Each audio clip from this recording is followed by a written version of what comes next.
জাতির কাছে প্রকাশ্য ক্ষমা চাইতে হবে।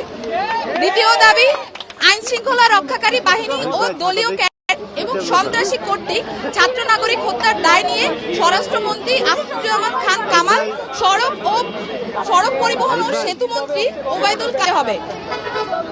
ইন্টারনেট শাটডাউন করে দেশে ডিজিটাল ক্র্যাকডাউন করায় তথ্য প্রতিমন্ত্রী জুনায়েদ আহমেদ পলককে পদত্যাগ করতে হবে। ভাবে ভিন্ন খাতে প্রবাহিত করার চেষ্টা করায় তথ্য প্রতিমন্ত্রী মোহাম্মদ এ আরাফাতকে পদত্যাগ করতে হবে।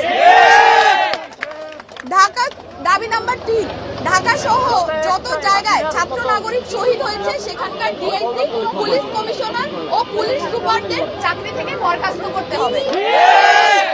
দাবি নাম্বার 4, ঢাকা বিশ্ববিদ্যালয়, জগন্নাথ বিশ্ববিদ্যালয়, জাহাঙ্গীরনগর বিশ্ববিদ্যালয়, রাজশাহী বিশ্ববিদ্যালয় এবং চট্টগ্রাম বিশ্ববিদ্যালয় সহ সারা দেশের প্রত্যেকটি বিশ্ববিদ্যালয় যেখানে ক্যাম্পাসে আইন শৃঙ্খলা বাহিনী কর্তৃক শান্তিপূর্ণ আন্দোলনে হামলা হয়েছে প্রত্যেকটি বিশ্ববিদ্যালয়ের ভিসি এবং প্রক্টরকে পদত্যাগ করতে হবে।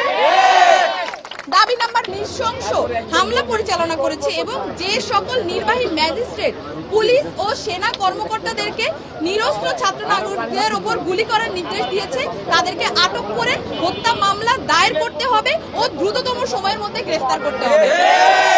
দাবি নাম্বার 6, দেশব্যাপী যে সকল ছাত্র নাগরিক বিশ্ববিদ্যালয়, জাহাঙ্গীরনগর বিশ্ববিদ্যালয়, রাজশাহী বিশ্ববিদ্যালয় এবং চট্টগ্রাম বিশ্ববিদ্যালয় সহ সারা দেশের প্রত্যেকটি বিশ্ববিদ্যালয় এবং শিক্ষা প্রতিষ্ঠানে ছাত্রলীগ নামক সন্ত্রাসী সংগঠন সহ সকল লেজুর ভিত্তিক ছাত্র রাজনীতি নিষিদ্ধ করে দ্রুততম সময়ের মধ্যে নিয়মতান্ত্রিকভাবে ছাত্র সংসদ কার্যকর করতে হবে। দাবি নাম্বার 8, অবিলম্বে সকল শিক্ষা প্রতিষ্ঠান ও হলগুলো খুলে দিতে হবে। কারফিউ তুলে নিয়ে সারা দেশের সমস্ত ক্যাম্পাসে মোতায়েনকৃত পুলিশ, র্যাব, বিজিবি, সোয়াট এবং আর্মি তুলে নিতে হবে। দাবি নাম্বার 9, বৈষম্য বিরোধী ছাত্র আন্দোলনের সাথে সম্পৃক্ত শিক্ষার্থীদের একাডেমিক ও প্রশাসনিক কোনো ধরনের হয়রানি করা হবে না।